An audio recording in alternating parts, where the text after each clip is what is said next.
Io non voglio entrare nel mio ruolo, nella discussione che si è attivata e che si sta attivando con il restauro delle statue di Monte Parama a Lipunti. Certo è che improvvisamente la Sardegna sta diventando un punto di riferimento importante per diverse ragioni, in positivo naturalmente, e perché sostanzialmente noi intendiamo sui punti investire molto, fare l'alta scuola di restauro insieme alle nostre università, fare sostanzialmente dei beni culturali davvero una grande industria, inserendo molti professionisti e molte professionalità, e si tratta a quel punto di chiedere a chiunque abbia buona volontà e soprattutto all'università di assumersi questa responsabilità di rifondarsi in qualche modo per poter adempiere a un compito così straordinario. Colgo l'occasione per salutare le nostre due decane donne, le professoresse Renata Serra e Giannina Soggio. Richiamo al ricordo, come già fatto Attilio, Maria Luisa Ferrarese Ceruti, allieva di professor Lilliu, a cui molti di noi sono state profondamente legati e che abbiamo celebrato da poco a San Roch. Mi piace qui, sarebbe stato con noi e sarebbe stato tranchant come sempre ricordare Gianni Tore, insopportabile a volte per le sue battute, ma sostanzialmente straordinario perché di fatto quel sardum acetum ci manca.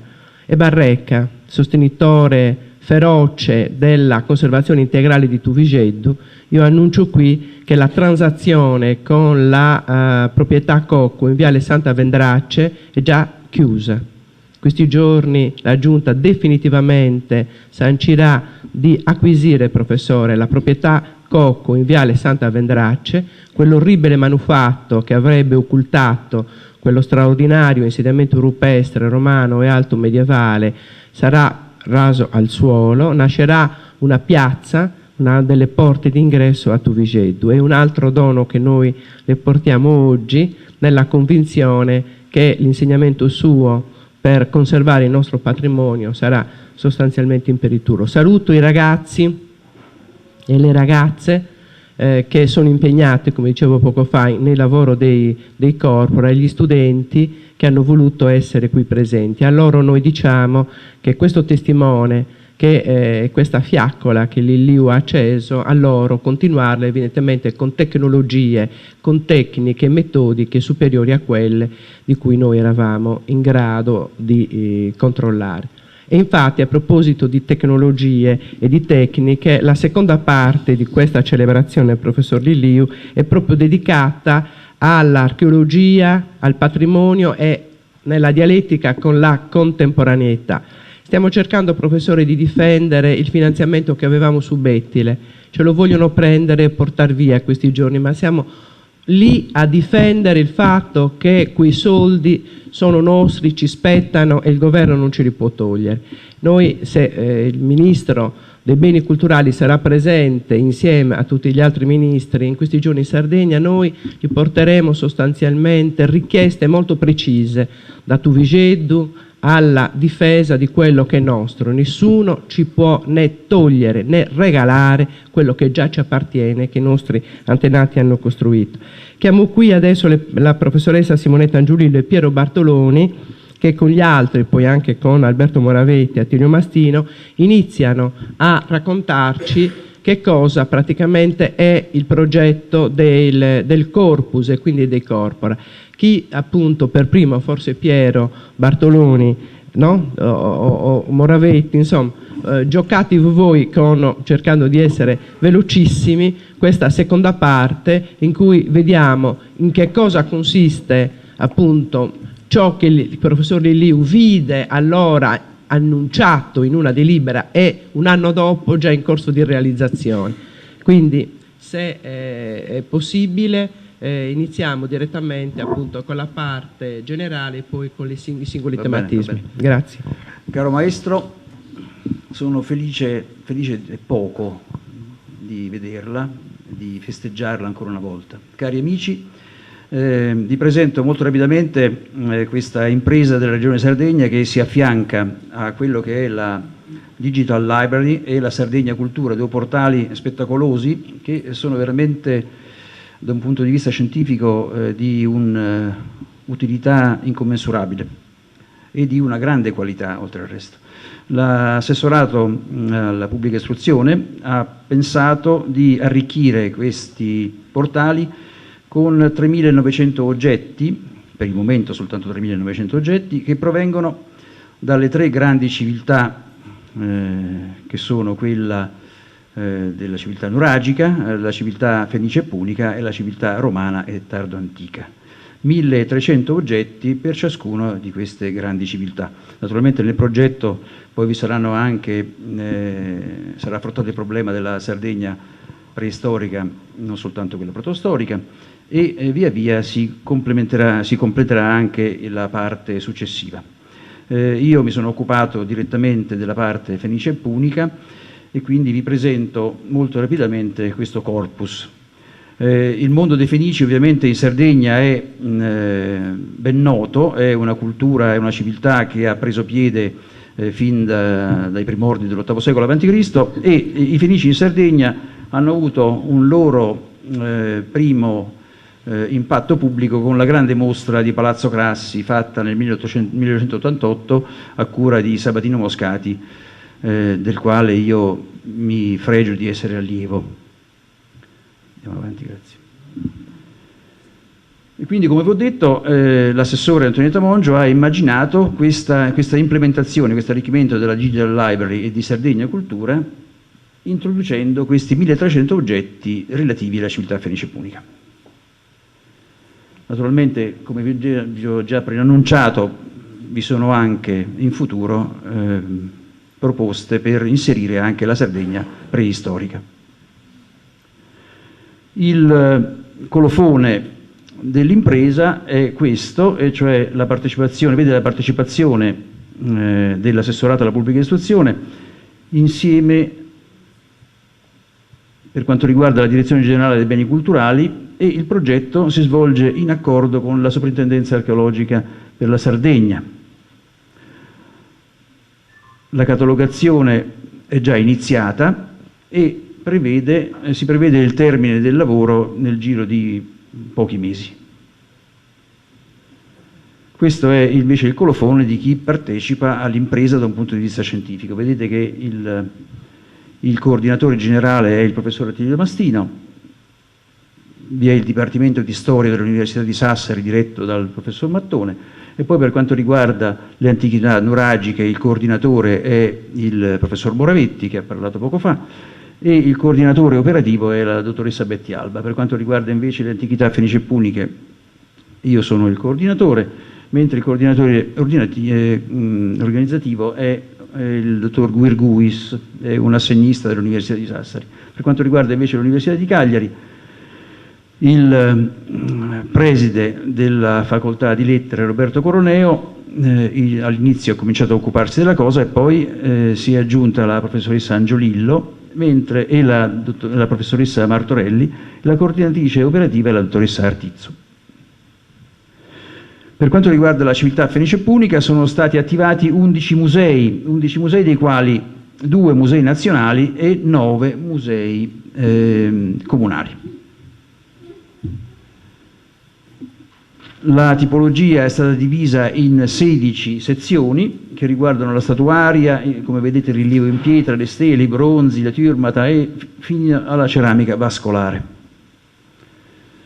Una scelta dei materiali che vi mostra la provenienza degli stessi dai vari musei. Naturalmente sono tutti quanti musei estremamente importanti perché soprattutto sorgono sui luoghi del ritrovamento. Il Museo Nazionale di Cagliari e quello di Sassari per statuto raccolgono i materiali più importanti che sono stati rinvenuti nei secoli passati e soprattutto nei primi anni del Novecento, mentre questi ultimi musei, i musei comunali, raccolgono i risultati degli ultimi lavori.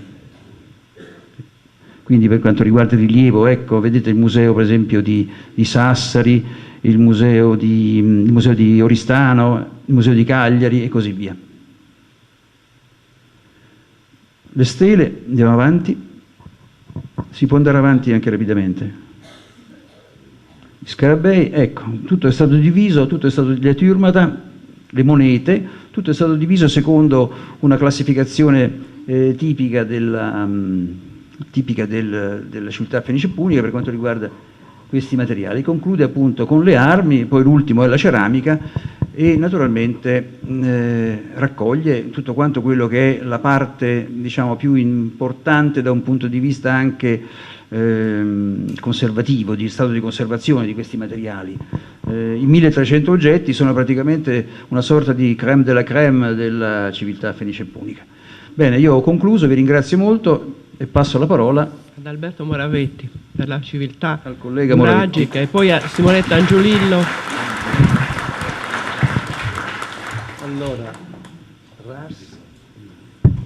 Allora io mi devo occupare, come già è stato detto, della civiltà nuragica e devo dire che comunque è stato deliberato anche un finanziamento per la parte prenuragica e anche poi per la parte, credo, mesolitiche e paleolitiche.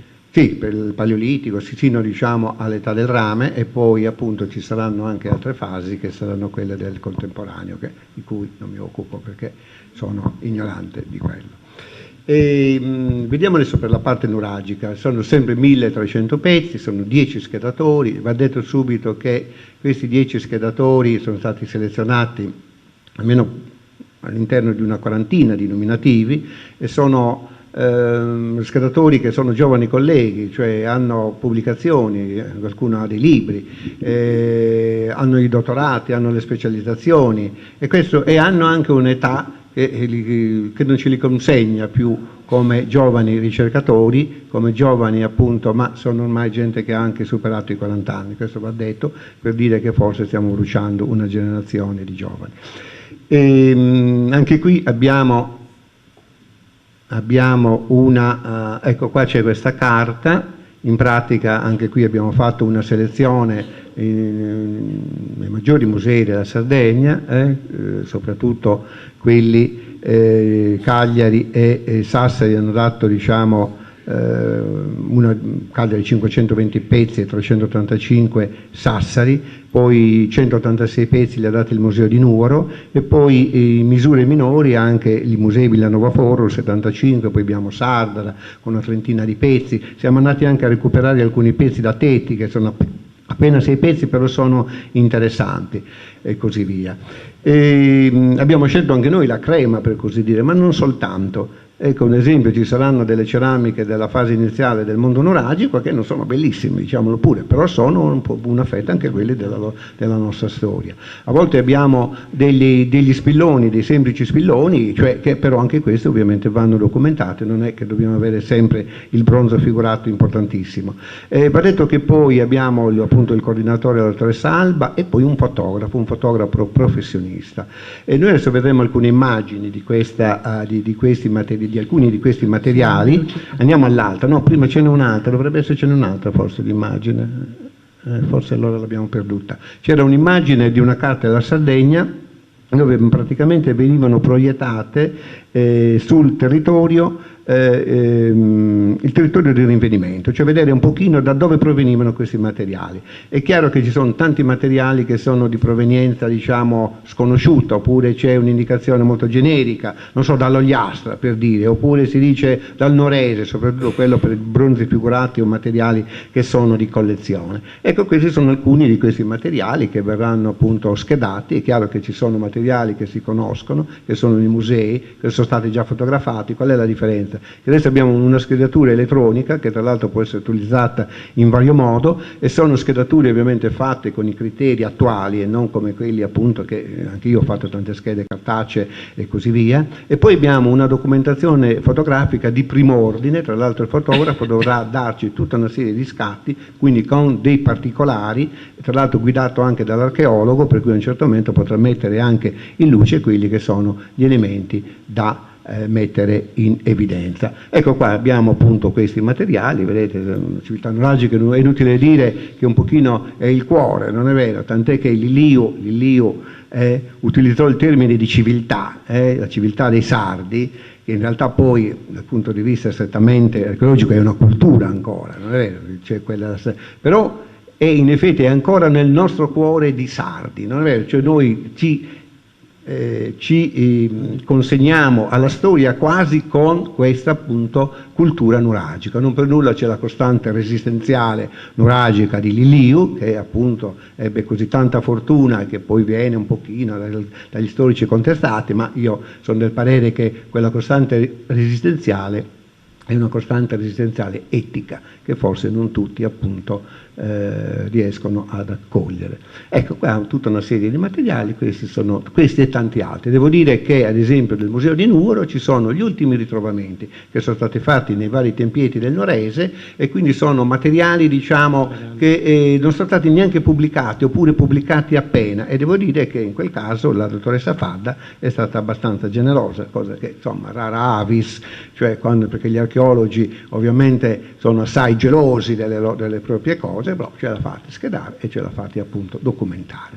Ecco, questo nient'altro. Devo dire, per la parte prenuragica ancora dobbiamo appunto allestire quello che è un progetto di lavoro che tra l'altro comprenderà non solo dei materiali, ma comprenderà anche alcune strutture monumentali, cioè sapere almeno appunto da dove vengono alcuni di questi materiali. Grazie. Grazie a te.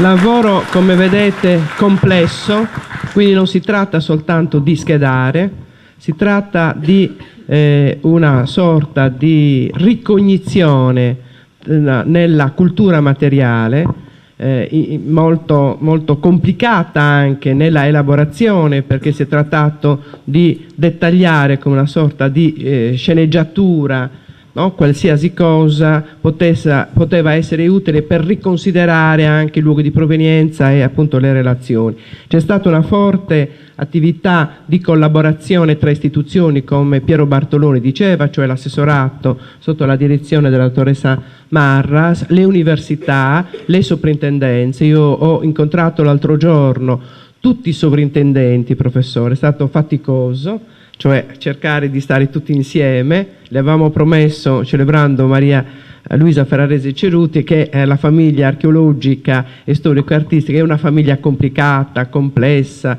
e insomma siamo riusciti, grazie a Dio, a incontrarci, a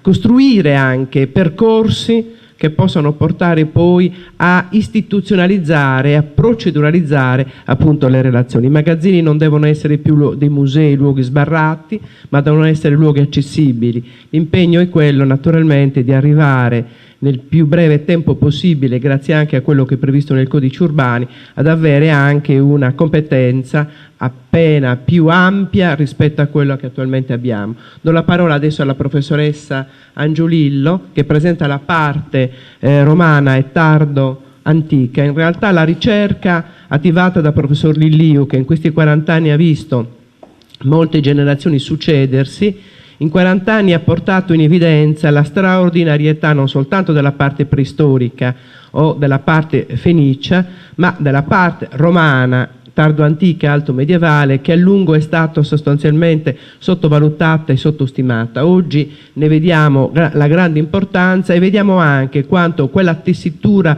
molto intensa, tutta quella tessitura costruita dai nuragici, poi i romani non l'hanno certamente sprecata, ma l'hanno abbondantemente utilizzata. Oggi noi parliamo di riuso e parliamo di una civitas che non è soltanto quella urbana nel senso più proprio del termine, ma anche quella territoriale. A Simonetta Angiolillo, che è coordinatrice di questa sezione. Allora, visto che già nel 1947 il professor Lilliu diceva che gli studi di archeologia romana andavano potenziati perché la Sardegna romana era stata fino a quel momento un po' trascurata, noi ci siamo voluti allargare, abbiamo fatto gli staccanovisti, per cui noi non abbiamo 1300, bensì 1500. Sono più bravi i classicisti, professore. Siamo più bravi. Avevamo detto 1500, loro sì. I preistorici sui diritti allievi invece sono andati al risparmio, 1300. Vabbè. Dunque, faccio vedere una scelta un'esemplificazione abbastanza veloce di quello che nel corpus abbiamo, nel corpus delle antichità romane, in realtà romane, tardo-romane, altomedievali ed epigrafiche anche. I 1500 pezzi sono suddivisi in realtà poi tra 700 pezzi di antichità romane, 500 di tardo antico alto medioevo e 300 epigrafi. La parte epigrafica il professor Bartoloni l'ha dimenticato, ma è coordinata dal professor Antonio Corda. L'esemplificazione che faccio così rende ragione un po' della distribuzione sul territorio dei pezzi che abbiamo scelto e del criterio della distribuzione, cioè cercare un pochino di scegliere e di far schedare materiali distribuiti un po' su tutta la Sardegna, ovviamente essendo comunque un'esemplificazione molto limitata rispetto al tantissimo che c'è, perché 700 pezzi 700 pezzi romani sono niente per tutto quanto la Sardegna possiede e permetterebbe di schedare. Quindi, visto che la selezione comunque è stata abbastanza forte, abbiamo cercato di coprire, ma non possiamo, il corpus non coprirà tutte le località della Sardegna, nemmeno ovviamente. Quindi un criterio di, appunto, di completezza geografica, cercare di far sì che nel corpus delle antichità romane e tardo-romane, altomedievali, fossero presenti il più possibile i centri antichi della Sardegna. E poi anche il tentativo di dare una esemplificazione la più completa possibile, la migliore possibile, ma anche la più completa possibile, dove tutti gli aspetti della vita della Sardegna romana e alto medievale fossero contemplati. Quindi, per esempio, in questa slide abbiamo tutta una serie di immagini che si riferiscono ai culti, l'ara dedicata a Bubastis da Porto Torres, la testa di statua in terracotta colossale, testa di Eracle, di Olbia, il bronzetto di Aristeo che viene da Oliena, e anche invece altri elementi che si riferiscono sempre alla dimensione pubblica ma non più religiosa. Da Porto Torres viene questo modellino in terracotta di un scudo di gladiatore, oppure qui da Sant'Antioco Sulci la statua di Druso, che fa parte della galleria di ritratti Giulio Claudi che doveva essere esposta nel foro di Sulci, oppure in basso a destra antefisse e capitello di un edificio probabilmente termale di Via Angioia a Cagliari.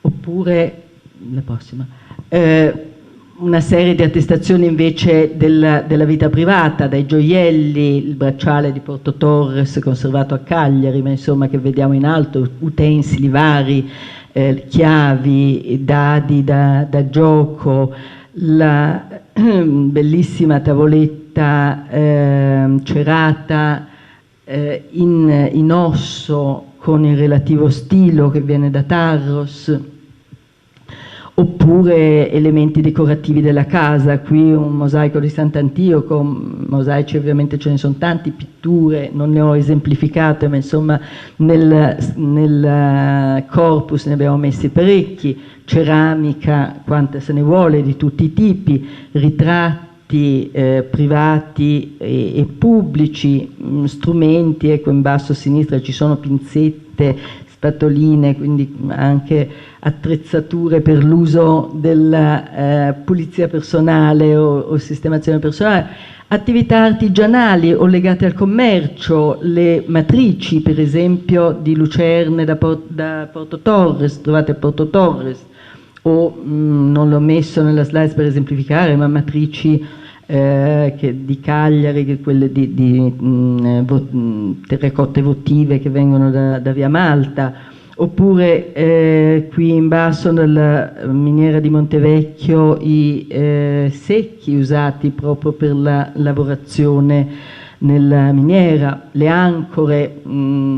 Per le ancore non abbiamo messo nemmeno un riferimento perché ce ne sono talmente tante, queste sono al Museo di Porto Torres, quindi vengono dalla zona, ma insomma ne abbiamo anche a Cagliari che saranno schedate, la stadera di Pattada, pesi da telaio, veramente materiali di tutto genere che testimoniano appunto di tanti aspetti della vita pubblica e privata. E poi le sepolture, i tanti tipi di sepolture, i cinerari come quello di Porto Torres in alto, molto semplice, un vaso in pietra con iscrizione, oppure le sepolture entro anfora, questa di Sant'Antioco, o la Florinas entro Ziro, o sarcofago, purtroppo non si vede la fotografia un po' scura, un sarcofago da Olbia in alto a destra, o in basso un cippo a Cupa, o una fossa da Sardara, sepolture e i loro corredi, come per esempio questa bambolina da Porto Torres che appunto faceva parte di un corredo. Anche per il periodo tardo antico e alto medievale abbiamo ugualmente un'esemplificazione dello stesso genere, cioè tenendo conto della distribuzione sul territorio, tenendo conto dei vari materiali e dei loro usi, anche qui da tipi di ceramica la più varia, e anche che occupa l'ampio arco, l'ampio excursus appunto che va dal IV secolo al IX, come per esempio quel Broc a destra in ceramica invetriata, forumware, tipica ceramica prodotta a Roma, oppure questo pezzo importante che viene da Vico Terzo Lanusei, che è una matrice per gioielli, oppure nella prossima attestazioni varie di culto, come la statuina forse da Lucerna di San Paolo, o il tipario con la raffigurazione di San Giorgio e l'iscrizione, o materiali di corredo di tombe, come la tomba di Doglianova lì a destra, con i gioielli, la fibula, la brocca, insomma una esemplificazione la più ampia possibile. Ugualmente per le iscrizioni, che vedete vanno dall'iscrizione famosa che indica i confini degli Ilienses a Mulargia, su un architrave di nuraghe, all'urna cineraria, alle iscrizioni del Cipo a Cupa, o varie altre iscrizioni, dediche, iscrizioni funerarie e tutto quanto. E quindi abbiamo cercato di esemplificare il più possibile, appunto, cercando di non trascurare nessun aspetto e cercando appunto di seguire un po' i vari criteri, oltre alla capillarità della presenza romana e tardo-romana nel territorio, gli oggetti di una certa bellezza, se possibile, ma soprattutto anche importanti testimonianze della vita e della società del periodo che avevamo da trattare. Grazie. Grazie.